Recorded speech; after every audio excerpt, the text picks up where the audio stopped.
this is Daughter Darkness, and today we've got the third in the Kingdom Hearts game retrospective series, and it's the big one, Kingdom Hearts 2. Spoilers, my favourite game in the series by some distance. Kingdom Hearts 2 of course released exclusively for the PlayStation 2 in December of 2005 in Japan before receiving a North American release in March of 2006, and then not coming to Europe until September 2006 for some reason. There was then a final mix version that released in March 2007 on the 5th anniversary of the original game, and the final mix version added a bunch of extra stuff, loads of secret bosses, rebalanced the game in mostly positive ways, and that version made it west in the 2.5 collection on PS3 in 2014, and then a eventually substantially better port of that released in 2017 on the PS4. Over 2 years later, so just about enough time for one room transition to load in the PS3 version. The development history of Kingdom Hearts 2, oddly enough, is fairly straightforward. It's pretty much the most simple and least complicated of all of the Kingdom Hearts games. Kingdom Hearts 1 came out, was extremely successful. They had the final mix version out, and then they thought, okay, we're gonna do this, but better. Was basically the brief. There were a few points of feedback, like people didn't like the gummy ship segments, people didn't like the platforming stuff, so those were the ones that they really wanted to improve on. Although in the case of platforming, they basically just removed it. But the UI was improved from the first game, the combat was made a lot more fluid, like no returning animations or anything were made. The idea was this is a year later, Sora is more mature, so the combat should reflect that, and it does. And then more extra options were added on top of what you have in the first game, so you have reaction commands to make the game a little bit more cinematic, and then drive forms to give you a lot more options in combat. But it still uses the command menu system from the first game and builds on a lot of that foundation. One thing they definitely wanted was for Mickey Mouse to play a much bigger role in the sequel than he did in the original, where he had a cameo and like 2 lines. And Disney were all too happy to give that given how successful the first one was. Kingdom Hearts had established itself, and for me, obviously, being in Europe, the game didn't release here until September 2006, but at that age you don't really keep up with like releases and know about stuff like Japan getting things earlier and that sort of thing. A few years had passed obviously since I got Kingdom Hearts 1. I'd had other games that I'd loved that had started to pop up, like Sly Raccoon or Sly Cooper and the Thievius Raccoonus as it's called in North America. Things like that had come out that I'd really liked, but Kingdom Hearts still had a special place, and it was still my favourite. Despite being the first PS2 game I played, it was still my favourite at this point. Naturally, when I discovered there was going to be a sequel, I really wanted to have it. I have mentioned in yesterday's video that I didn't know Chain of Memories existed. I thought this game was Kingdom Hearts 2 Chain of Memories, but I didn't have any spending power to buy it anyway when it came out, so I did the thing that children tend to do when they want something. I asked for it for Christmas, and I got it. And Christmas is generally a time that you spend with your family. Not for me in 2006, I was spending it in my room, in front of my little box TV, on the PS2, playing Kingdom Hearts 2. Obviously the opening of Kingdom Hearts 2 is very slow, but I didn't mind it, because this is more Kingdom Hearts. This is more than I could ever ask for. I know I played as Sora on Christmas Day, so I certainly played it a fair amount, and it completely took me in, perhaps even further than the first game did. I think part of it's just because this was my game. I was the only one who played it, and none of my siblings did. I remember on, I think it was New Year's Eve, obviously sort of staying up until midnight with family around. I was sitting in the corner and I was drawing characters from Kingdom Hearts 2. And that experience of playing Kingdom Hearts 2 was just phenomenal. I will say though, that after I finished it, and kind of looked back at the 2 games, Kingdom Hearts 1 was still my favourite. And that's something that I stand by for the original versions of the games. But that did change when the 2.5 collection, for all of its faults, did bring Kingdom Hearts 2 Final Mix to the West in English, so happy days as far as that's concerned, and Kingdom Hearts 2 Final Mix basically improved all of my issues with the original Kingdom Hearts 2. And Final Mix, specifically the version present in 1.5 plus 2.5 on the PS4, is the version that I will be talking about in this mini review section now. And if I was going on about the base game, basically all the complaints I would make, I would go, but the Final Mix version fixed that. So let's just talk about the relevant version that exists now. The system from Kingdom Hearts 1 is built upon greatly. You've got the command menu, but you've actually got 2 command menus that you can switch through. The combos and movement and all of that feels way more fluid and faster and just a lot more satisfying, even if you are just mashing X, which you shouldn't do, especially if you're on a higher difficulty, but even if you are just doing that, it feels way more satisfying than it did in Kingdom Hearts 1. It feels great right at the start. The second you take control away from Roxas and to Sora, he feels great. Roxas kind of feels a little bit dodgy, which helps make Sora feel better.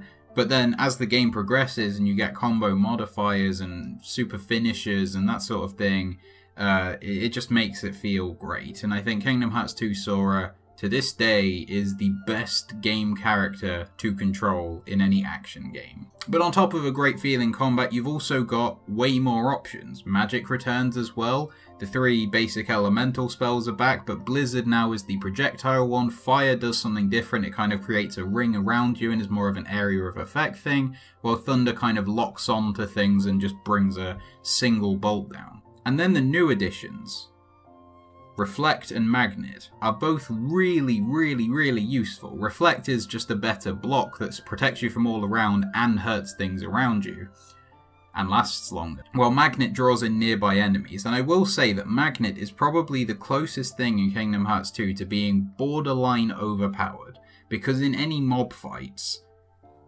you can pretty much just use Magnet, with the exception of like 2 or 3 Heartless. Everything will get sucked in, and then you can just do Magnet, and then Finishing Leap or Explosion or whatever, or Thunder, and then you're not going to have any trouble.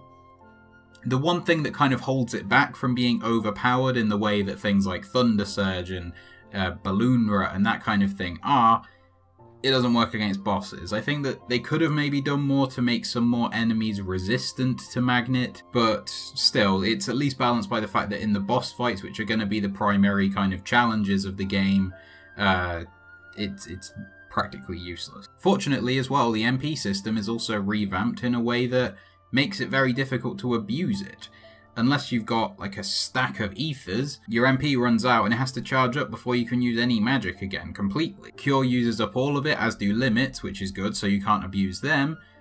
And this has the knock-on effect as well of making items feel way more useful than they were in the first game, because you need potions, because you can't rely on Cure, because then you can't do any magic, and ethers are more useful because you need to keep on top of your MP a little bit more than you did in Kingdom Hearts 1, where it came back pretty much instantly. So as far as the magic system goes, great. And then you've got drive forms, and honestly, in recent playthroughs, I found that I'm using drive forms less and less. But still, they're an interesting way to change up your combat, and they can be used situationally. So if there's a boss that you're not going to need magic against, then you can use Valor form, or if there's one where magic's particularly useful, you can use Wisdom form. And then you've got Limit form, which is a good kind of fallback option, and then Master and Final form, which have their own strengths too. The thing that I really like about them is that using the forms is actually rewarded, because you can learn growth abilities from them to make movement even better. The base level movement is fine, but when you can add in Quick Run and High Jump, obviously Aerial Dodge especially is a great addition, and Glide, it just makes Sora feel better. And once you've leveled up all your drive forms, he just feels great to go around and control, which is especially helpful in the final mix version when you've got the Cavern of Remembrance, which is a great thing to go through. Summons return as well, and they're way more useful than they were in Kingdom Hearts 1. I found myself using summons more than drive forms in my most recent playthrough of Kingdom Hearts 2.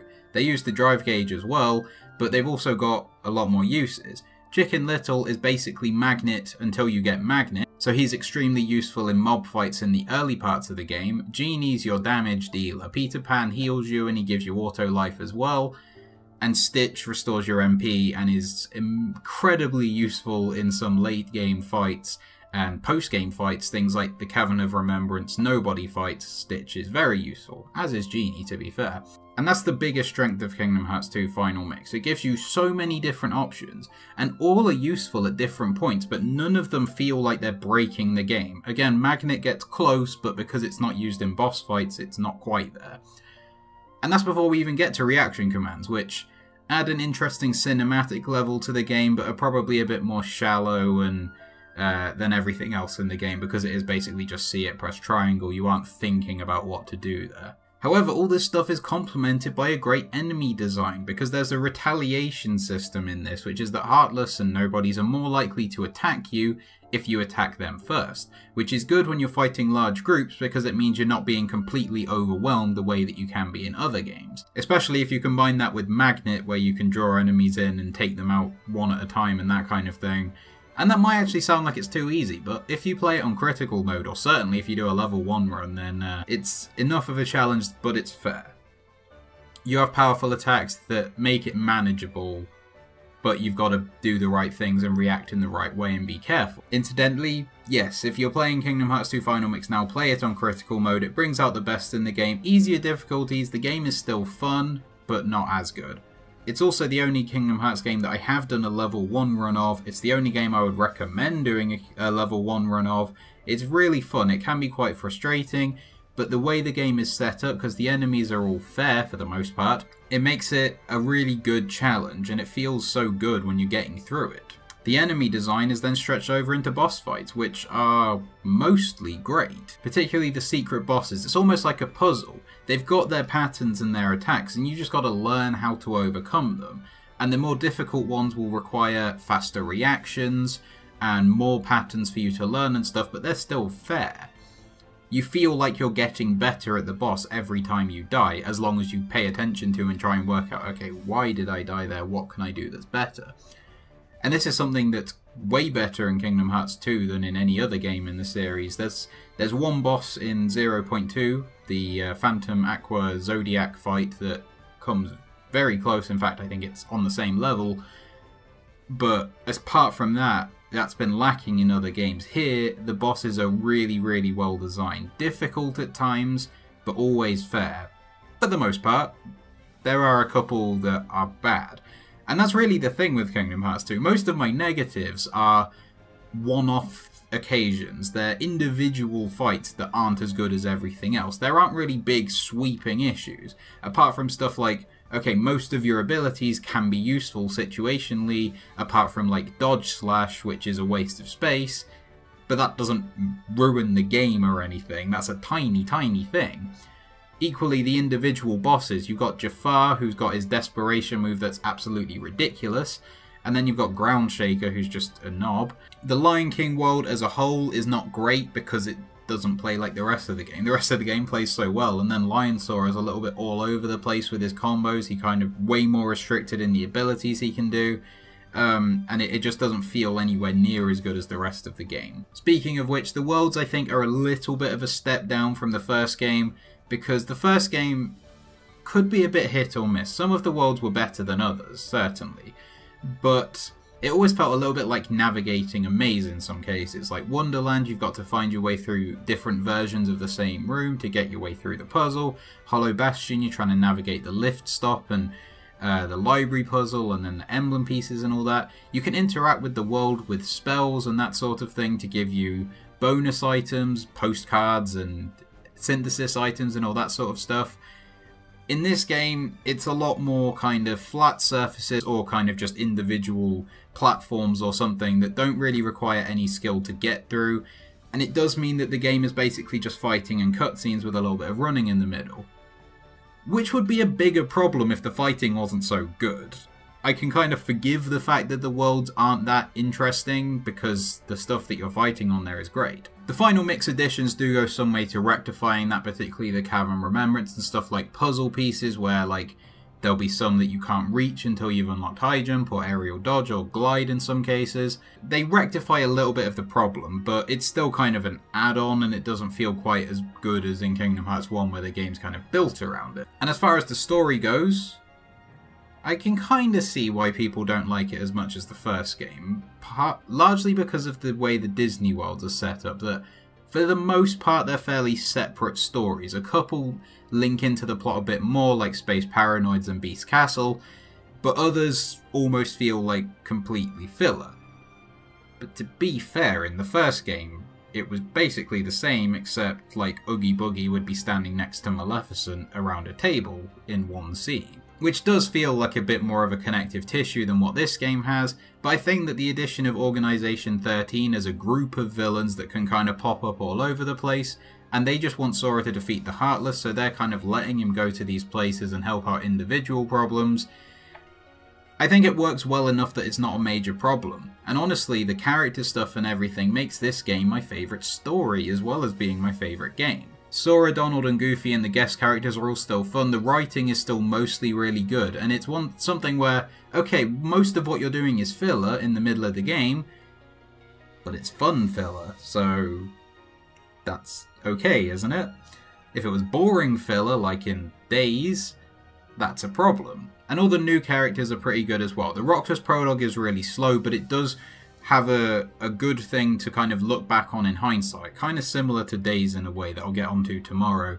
But it's something where it does drag a little bit while you're there, but it makes the stuff at the end of the game feel a little bit more worth it. And I think that they actually did quite a good job with the friendship between Roxas, Hayner, Pence and Olette. And it's going to be interesting to see how that pays off in Kingdom Hearts 3. In many ways, I think that the friendship between these four characters is done better than the friendship between Terra, Ventus and Aqua in Birth by Sleep that the entire game revolves around. But Roxas's arc is also great. The way he kind of accepts that he's tied to Sora, that his existence isn't his own and he's got to return to him, kind of leads to a bittersweet ending that is my favourite in the series. The way Sora looks at Kairi and sees Naminé for a sec, and she looks back and sees Roxas for a sec, that works really well, and I kind of wish that was just where their stories had left off, but it's not how it is. Axel's arc as well is understandable and well written. Ansem the Wise is quite good as well. I mean, honestly, with Ansem the Wise, it's less the fact that he's a good character, and it's more just the amazement that Christopher Lee voiced the character in Kingdom Hearts, which is crazy and great. Meanwhile, Riku's arc from Chain of Memories kind of reaches its sort of conclusion in this one, as he's looking like Ansem and Richard Epcar for half the game. More than half the game, actually, most of it. But once he gets his own form, it just feels good to see how far he's come, as well as how far Sora's come since the last time they were together as friends. And the ending just wraps everything all together really nicely. So Kingdom Hearts 2 Final Mix is my favourite game of all time. And it would take quite something for that to be topped. It's possible next week we could have a game that matches it, but I'm optimistic about the game being good, but not quite that optimistic about it. Kingdom Hearts 2 Final Mix just gets so many things right, and the things that it gets wrong are minor.